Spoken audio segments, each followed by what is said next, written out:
J'ai un autre IoT, Patrice, mais j'ai pas de vidéo, j'ai pas d'image, fait qu'on On va va en rester comme on parler. est Ben là. oui, ben oui. L'autre IoT que je ne me séparerai pas de toute la vie, c'est je teste une caméra depuis 1 an, une caméra de surveillance.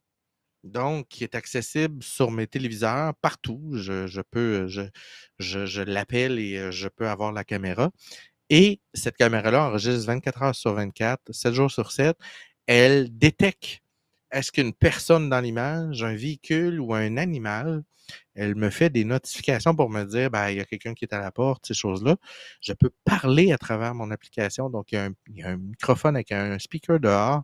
Oh! Ça, c'est merveilleux parce que moi, je suis en télétravail. Fait que quand il y a quelqu'un qui arrive de FedEx ou de whatever, Oh, ouais, ben, tu je vas suis pas. capable de prendre mon téléphone et de dire, ben, laisse-le à la porte ou oui, c'est moi ou attends, ce sera pas long, j'arrive. Oh, ouais. Puis, il y a un sensor infrarouge, je vois la nuit. C'est à distance, je peux télécharger, C'est quelle je peux marque? définir. Je peux pas en parler. Ah, OK, OK. C'est Mais, en mais, mais, mais je test. te. Ouais, c'est en test, je peux pas en parler. Mais il existe. À peu près toutes les compagnies font à peu près le même système. Ouais, ouais, c'est ça, Donc, c'est si ça. vous achetez un système de surveillance avec surveillance cloud, vous offre à peu près toutes les mêmes possibilités. Et c'est franchement, wow, tu peux définir une zone du genre, juste mon stationnement est détecté. Donc, si c'est en dehors de mon stationnement, mettons que tu restes sur une rue passante avec des véhicules, Oh, ouais. et que tu ne voudrais pas avoir des enregistrements non-stop, ben, tu définis, mettons, ton driveway avec un petit C'est ça. pointillé. Puis là, Ouais. ben, écoute, ma mère, ma blonde, tout le monde se sert de ça. On attend le livreur de pizza, on met ça dans la TV, puis, puis moi, des fois, quand je travaille dans mon bureau, c'est un peu noir, c'est un peu sombre. Puis des fois, ben, en plein été, je me mets la caméra dehors avec les petits oiseaux, puis tout ça. Ouais, ouais, ouais, Je ouais. vous le dis, là, ça, c'est l'application de la vie. Bon, TryGet Open Source le permet avec pas mal n'importe quelle caméra IP. Oui, j'utilise une autre solution VR2, tu sais bien en parler. Moi, j'utilise aussi pour je, je fais du recyclage de vieux téléphones Android. Ça marche pas super bien sur iPhone en passant, mais il existe IPCam Pro qui est fait par un Pavlov. Cherchez ça dans la boutique Android Store, le Play Store, un Pavlov IPCam Pro. C'est 4 piastres, je pense, l'application Pro.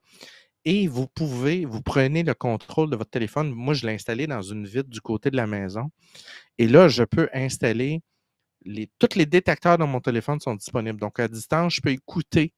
Je peux flipper les caméras, donc voir d'un bord oui, ou voir oui, de l'autre. oui. Je peux zoomer, je peux enregistrer, je peux déclencher des routines if then done that. Donc, exemple, je ne sais pas moi, si tu détectes un mouvement dans tel cadre, envoie-moi un SMS via tel autre serveur.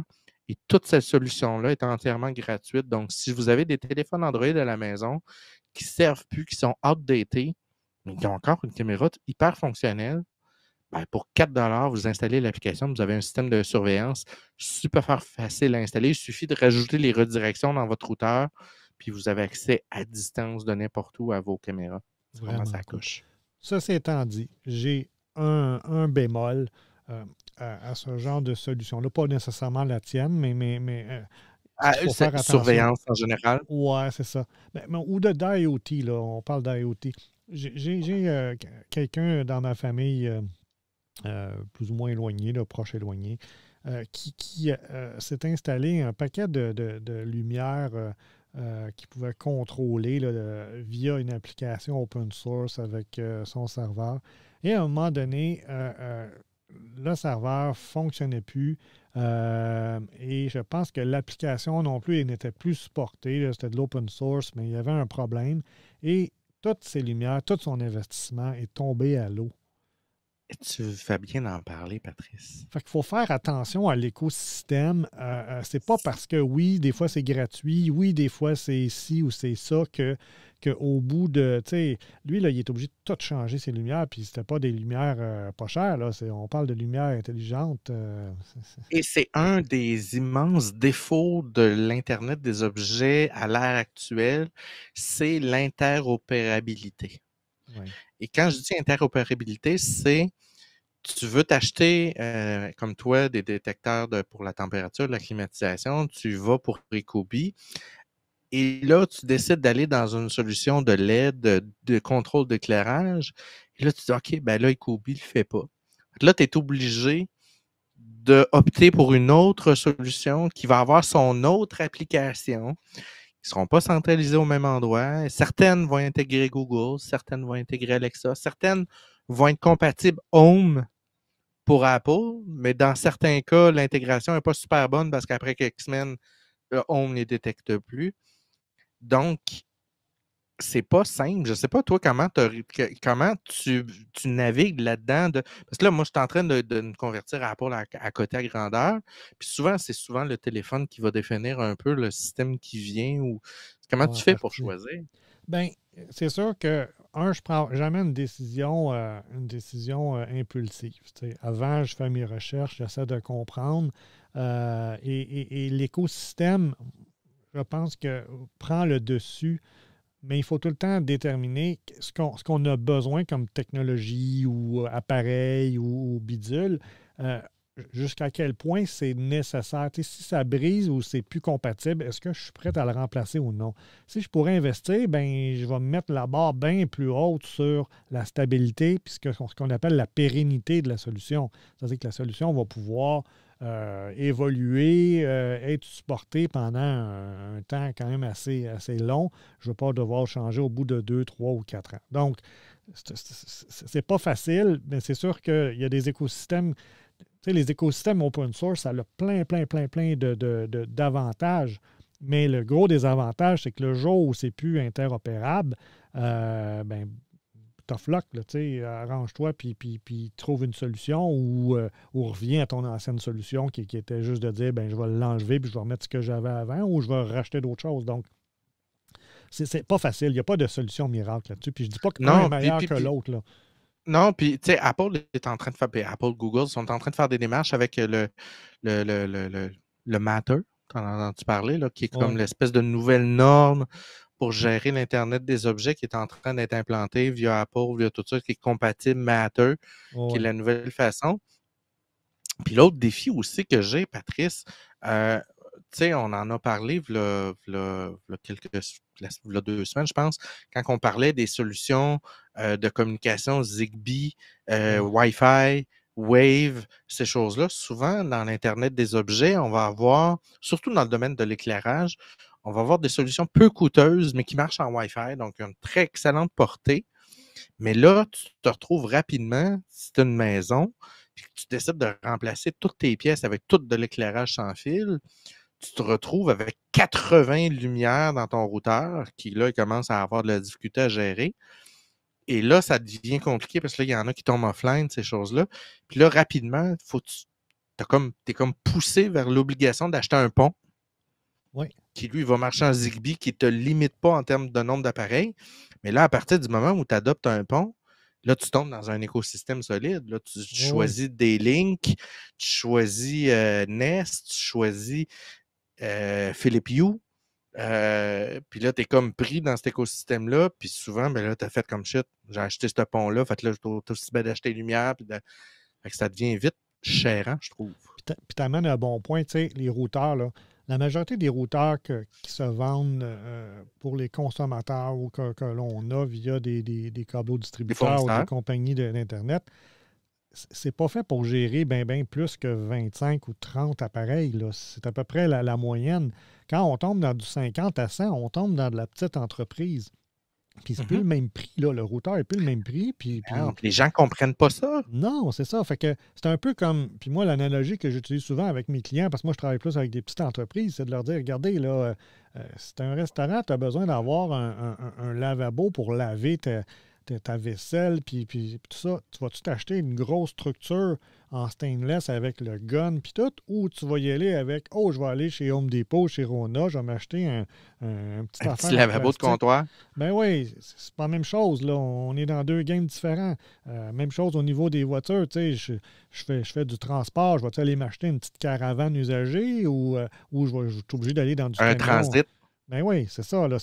On n'est plus dans le même game, on n'est plus dans les mêmes prix, on n'est plus dans la même utilisation. Donc, Puis ça a un impact sur ta qualité de vie après, parce que là, si tu as 80 objets, puis ton routeur est toujours en train de dropper, de pas suivre, de dropper, ben là, ta qualité d'Internet, elle en souffre, tout le monde capote, puis là, il n'y a les personne enfants qui fait le lien, crient, que c'est une les autres lumière. Ben personnes ouais. crient parce que, bon, je ne suis pas capable d'utiliser. Qu'est-ce qui se passe? Là, la panique pogne. Là, pendant que la panique pogne, souvent, tu as d'autres choses à faire, donc tu n'as pas le temps de t'occuper de ça là, mais nécessairement. Mais là, ça bloque tout le monde. Donc, il faut être conscient de ça. Puis malheureusement, oui. Ben vas-y, malheureusement. Malheureusement, la consommarisation des TI, donc l'accès facile des TI par les gens, monsieur, madame, tout le monde, fait que ces gens-là ont toutes des solutions. Ils savent comment ça marche ou il faut que ça marche tout de suite. Mais c'est de la technologie, là. Oui. Puis, tu sais, autre détail, quand tu vas opter pour des solutions un peu moins chères qui vont fonctionner sur du 2.4 GHz, ces choses-là, tu cours aussi un autre problème qui est notable. Le redémarrage du routeur si tu as une panne électrique ou quelque chose. Là, tu as massivement 80 patentes qui veulent se reconnecter, qui ne réussissent pas parce que là, eux autres ne sont pas faits pour dire OK, c'est à mon tour, je vais attendre. Ouais, c'est ça. Non, c'est je peux-tu y aller? Je peux-tu y aller? Je peux-tu y aller? Ils peuvent te jamais un routeur dans le temps de le dire. Puis là, tu reviens de ta soirée. Puis là, subitement, tes lumières intelligentes ne marchent plus. Ouais. Là, ta caméra est déconnectée. Là, c'est le foutu bordel de OK, reboot, reboot, reboot, reboot. Alors, quand vous pensez à une solution à long terme que vous voulez, en dehors d'organiser votre bureau pour qu'il soit un peu plus cool, il faut vraiment songer à votre solution en prenant en considération ces détails-là. C'est super important. Oui, oui. Puis moi, je l'ai vécu avec les routeurs. On en a déjà parlé, mais en entreprise, j'arrive chez des clients, les routeurs, c'est cheap. Puis là, tu dis au client, OK, ta solution, là, ta colonne vertébrale de ta solution puis de ton entreprise, c'est ton Internet. Puis là, tu as un routeur bas de gamme. Oui, un D-Link. Un D-Link. Avec deux petites antennes. Oui, c'est ça. Puis, ça ne le fera pas. Là. Puis tu l'as mis dans un endroit où le signal n'est pas bon, tu as de l'interférence. Fait que oui, il faut t'y investir peut-être 1 000, 2 000, 3 000, 4 000 pour te mettre un bon système, mais tu ne toucheras plus à ça après. Oui, ça va être bon 5-7 ans. Puis s'il y a un problème, ben c'est pas tu ne fais pas déplacer un technicien. Quelqu'un à distance peut réparer le problème ou trouver le problème. Puis tu as du support, mais c'est le prix à payer pour avoir cette paix d'esprit-là, comme c'est le prix à payer pour avoir un congélateur industriel parce que tu as une boucherie, puis tu ne vas pas t'acheter un congélateur bas de gamme qui va peut-être te péter, puis tu vas perdre pour 10 000 $ de viande dans ton congélateur. Là. Tu sais, Mais il y a un point, par contre, où je vais pencher, je vais donner le point à VA2 dans des solutions open source qui sont peut-être plus valables, Patrice, dans le domaine de l'éclairage. Si tu décides d'investir dans les LED, donc dans les strips de LED, tu dis, je vais mettre comptoir, haut de mur, derrière de bibliothèque, à grandeur de la maison, tu tombes dans un phénomène encore là, écosystème. Est-ce que je vais avoir 3-4 applications? J'ai acheté 3 sortes de LED, ils ne fitent pas ensemble. Il y en a une qui est Bluetooth, il y en a une qui est avec télécommande, il y en a une qui est Wi-Fi. Vaut mieux acheter de la LED, là, je vous le dis, de la LED adressable. Oui. Ça, vous cherchez ça sur Internet. Chacune des LED est adressable séparément. Donc, tu peux dire allume celle-là, pas celle-là, l'autre d'après. Tu peux t'amuser avec. Et il existe des mini-contrôleurs Arduino, 3 piastres chaque, des ES10 de mémoire ou 11. Ça se programme en ligne, un petit programme intégré. Tu branches ça au bout de ta LED, ça se contrôle à distance et c'est géré par à peu près n'importe quelle application qui contrôle les LED. Donc, si vous désirez investir dans le domaine de la lumière, allez-y là-dedans. Si vous voulez une solution qui est hyper, je te dirais, qui va vous donner plus clé en main, ben là, il faut aller dans les hauts de gamme comme Philips Hue, ces choses-là. Mais là, je ne sais pas si tu as déjà magasiné du Philips Hue, Patrice. Tu n'as pas magasiné du Philips Hue, hein? Prix, mais écoute, ça n'a pas d'allure. Écoute, 3 ampoules blanches intelligentes, $122. Là, tu as comme, OK, mais j'en ai 18 dans la maison quand j'ai un paiement d'hypothèque qui passe. Ben oui, c'est ça. Non, non, c'est des prix astronomiques. Puis surtout au Canada. Aux États-Unis, c'est un peu moins cher. Là. Ils ont l'avantage du volume de ce côté-là. Puis ils sont capables d'avoir des prix plus raisonnables, mais c'est pas donné. Là. Puis, il y a un autre domaine aussi, Patrice, on l'avait approché, le domaine des assurances. C'est-à-dire? Il y a de plus en plus d'assurances qui vont offrir à leurs clients, dans les assurances domiciliaires, des détecteurs intelligents. Oui, Donc, oui, détecteurs d'inondation dans le sous-sol, oui. détecteurs de tank à l'eau chaude, détecteurs de panne électrique, whatever, le détecteur d'humidité, whatever.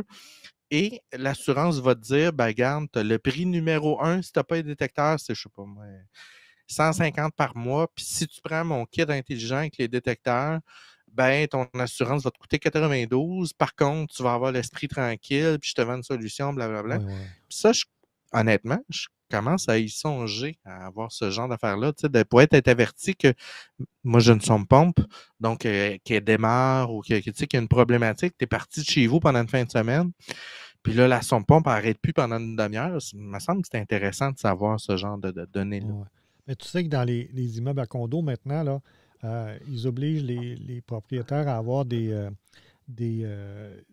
coupes valves, des coupes d'eau automatiques dès que ça détecte Oh! l'humidité, parce que il y a certains endroits qui sont plus assurables. Les coûts sont tellement élevés quand il y a un tuyau qui brise, puis les effets sur les autres en dessous dans des grandes tours, que maintenant, ils obligent les différents propriétaires à investir dans le système, à acheter le système. On parle de probablement entre 1000 et 2000 dollars par condo pour être capable d'avoir une assurance valable. Sinon, les assureurs ne veulent plus rien savoir. Dès qu'il y a un ou deux dégâts d'eau, là, ils ne veulent plus rien savoir de toi. Là. Les Toi, coûts tu sont... songes-tu à ce genre d'item-là ou bah, ta maison n'est pas vraiment en danger là-dessus? Fait que c'est pas quelque chose qui, dans ton cas, qui t'attire un peu plus? Moi, ça me préoccupe pas. Je sais qu'il y a un assureur qui avait déjà installé un détecteur d'humidité près de mon entrée d'eau principale avec ma valve, mais qui était relié à mon système de surveillance. Là. Mais le système de surveillance, on l'a désactivé à un moment donné parce qu'on s'est dit, bon, ben, tu sais, il n'y a rien à voler, puis là, ça coûte un bras puis une jambe. Tu sais, c'est un 20, 30, 40 pièces par mois. Là. C'est comme, Non-stop. ça sert à quoi, là, tu sais? Fait qu'on a Mhm. tout débarqué ça, puis on s'est dit, il n'y a pas vraiment d'intérêt. Peut-être que j'aurais comme un intérêt d'aller vers Ecobi ou vers.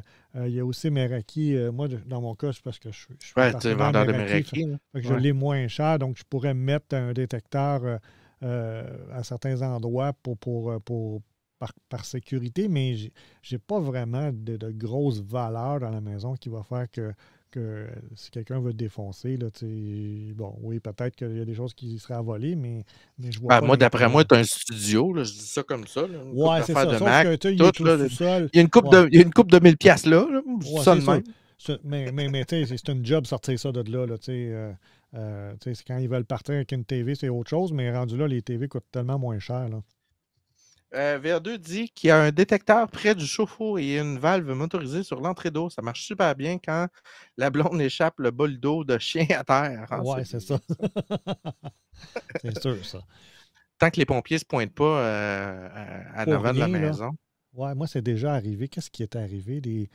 C'est-tu les pompiers ou la police? Je pense qu'il y a un piton qui était resté collé, puis ça n'avait pas pris de temps. Le policier était venu, là, mais c'est ça. C'est Patrice, j'ai une question. Ouais.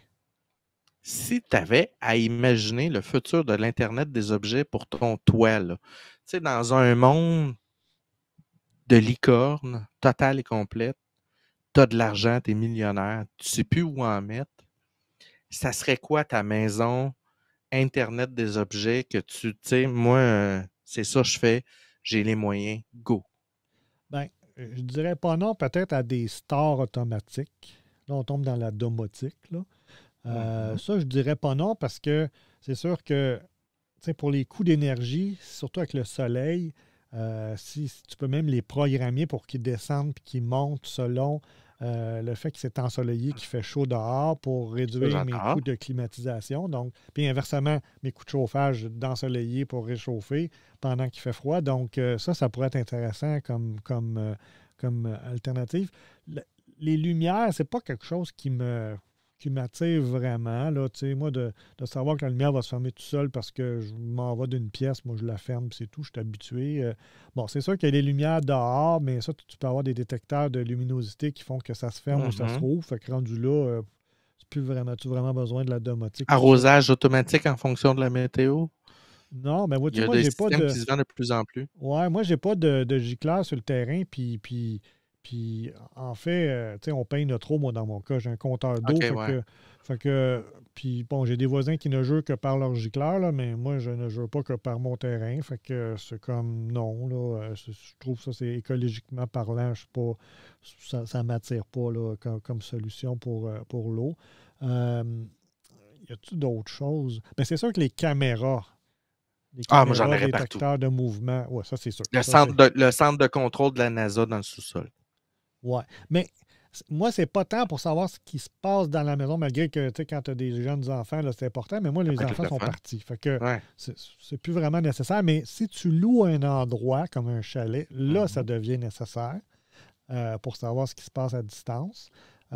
Et surtout pour dehors, pour le vol de véhicules, là, pour avoir, pour que ce soit dissuasif aussi. Là. Donc, moi, dans mon coin, là, tous ceux qui ont des Honda CR-V entre 2019 et 2022, ils se sont tous fait voler sans arrêt. Toutes. Je te dis, là, l'année passée, il y en a après entre 3 et 5 par semaine qui se faisaient voler. Là. Shit. Juste dans le quartier. Donc, fait que, ça pourrait être dissuasif comme approche avec une caméra, mais encore faut-il que le voleur sache qu'il y a une caméra.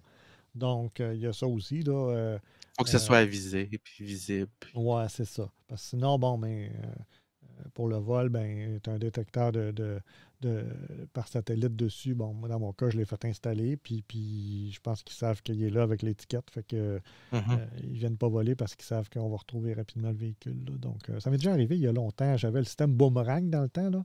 Puis j'ai reçu un téléphone à 3h30 du matin. Puis votre véhicule est chez vous. Je dis non, OK, c'est beau, il est en mouvement. Puis j'avais appelé la police, puis à 5 heures, on l'avait retrouvé à Saint-Michel. Oh, wow! Ouais. Ça marche au moins?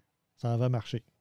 Puis j'avais récupéré la voiture avec des dommages, mais au moins, on avait retrouvé la voiture. Là. Fait que... ben moi, Patrice, si j'avais un monde de licorne, là, j'irais par les systèmes. Là, c'est encore en développement. Là. C'est pas encore là. Non. Mais j'irais avec les systèmes à détection de distance Wi-Fi, Bluetooth, yo shit, pour que quand je rentre dans la pièce, mon setting de lumière s'ajuste à moi. Ah oui? Je sors de la pièce, la lumière s'éteint. Si on est deux dans la pièce, le système, il sait c'est qui le boss. Puis il décide que c'est moi qui décide. Fait que c'est moi qui ai la lumière. Oui. Ça, là, écoute, je trippe. Deuxième chose qu'il me faut, puis que j'utilise depuis quelques mois, puis que j'en mettrais partout si ça coûtait moins cher, des AirTags. Oui. Ça, là, Patrice, c'est la vie. OK? Oui. Moi, je passe mon temps à pas savoir où ce que je suis dans la vie. Là. Je suis tout le temps dans ma tête quelque part, puis j'oublie d'exister. Fait que tu comprends que je mets mes clés partout. Je peux être en train de jaser, puis je vais déposer mes clés dans l'armoire à côté des assiettes, puis je m'en rends même pas compte. Donc, je passe ma vie à chercher tout, à chercher la télécommande, à chercher où ce que j'ai mis telle affaire. Donc, j'aurais la technologie pour repérer à peu près tout ce qui existe autour de moi, pour être capable, OK, il est où en temps réel? Ça serait mon MOS, évidemment. Système de télésurveillance. Pas nécessairement pour, comme tu dis, pour savoir ce qui se passe, mais parce que je suis une personne qui aime ça, voir l'extérieur en temps réel, puis être capable de dire, OK, il se passe quoi dans la cour, dans la rue, dans ci, dans ça. Ça, c'est quelque chose que j'aime faire. Donc, pouvoir surveiller ma maison à distance, moi, c'est vraiment la coche. Et l'item que je triperais le plus, évidemment, moi, je cherche évidemment, j'avais plein d'argent, à avoir une maison intelligente qui active la génératrice tout seul, qui switch l'alimentation sur les panneaux solaires de manière complètement automatisée en cas de panne ou en cas de ci, avec des systèmes de gestion de mise à la terre, puis de tout ça, de surveillance de la consommation en temps réel, de débit d'eau, de démarrage de réchauffement du spa versus, j'aurais tous ces détecteurs-là, c'est sûr. VR2, il dit quoi déjà? Avez-vous testé autre chose que l'AirTag? J'ai un intérêt pour les tiles. Je suis sur Android, mais j'ai un doute. Ben, les tiles VR2 sont l'équivalent. Sont l'équivalent Android. Excuse-moi, Apple. Côté fonctionnement, détectabilité, c'est pareil ou à peu près, Ouais. à quelques petits détails près. La seule, je te dirais, bémol, c'est que il y a moins d'Android sur le marché que d'Apple. Ce qui fait une grosse différence dans ta capacité à détecter ton appareil parce que ton tile compte sur la présence dans l'environnement d'un téléphone Android. Mais les Donc, si tu tiles échappes. fonctionnent aussi sur les iPhones, sur iOS.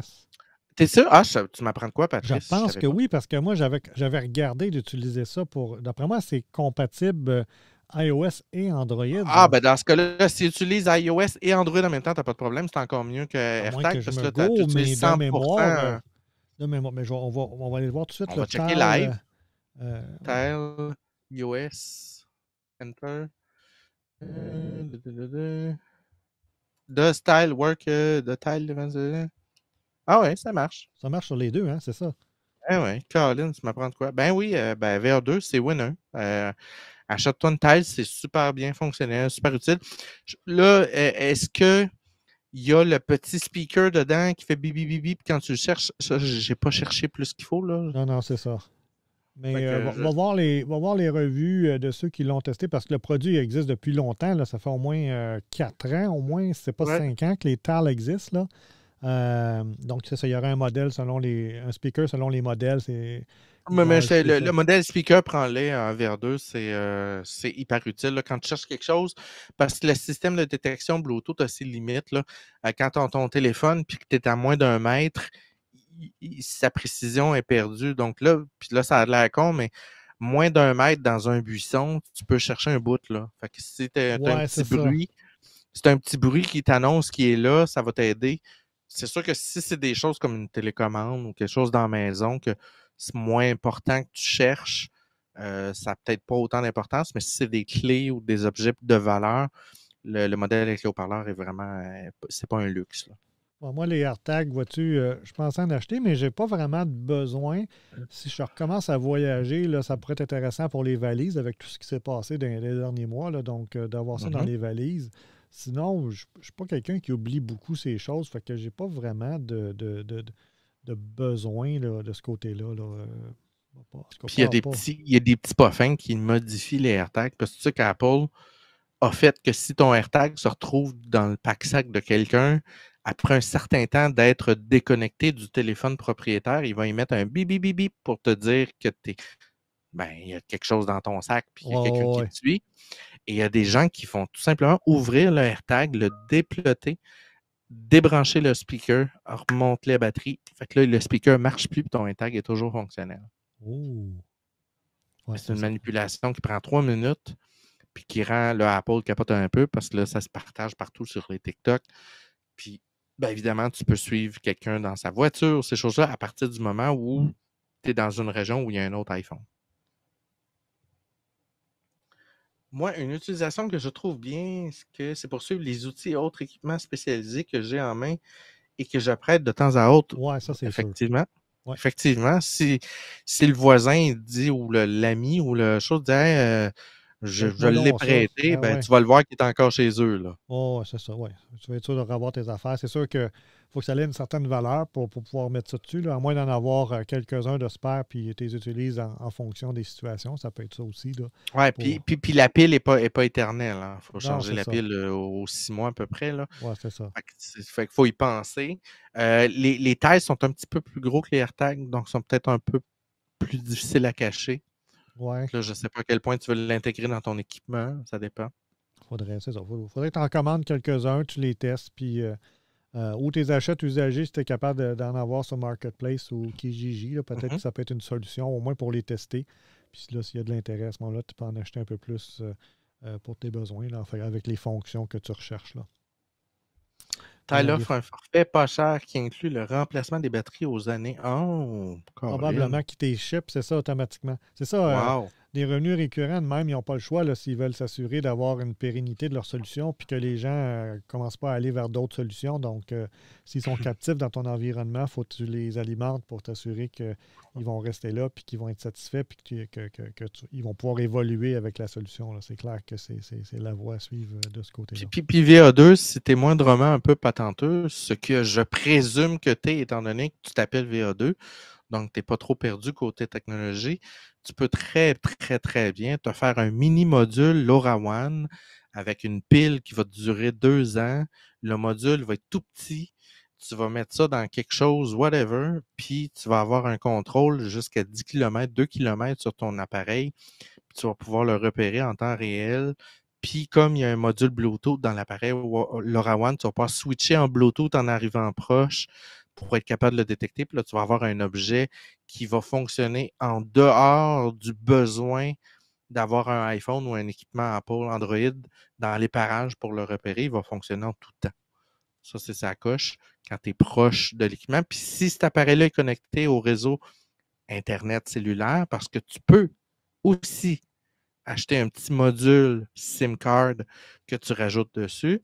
La plupart des fournisseurs vont te vendre un forfait cellulaire de base, là, du genre, je ne sais pas, moins d'1 gig par mois, ce qui est beaucoup plus que nécessaire. Et là, ton système devient à peu près détectable partout où il y a du réseau mobile. Et là, ça devient vraiment, vraiment, vraiment sa coche.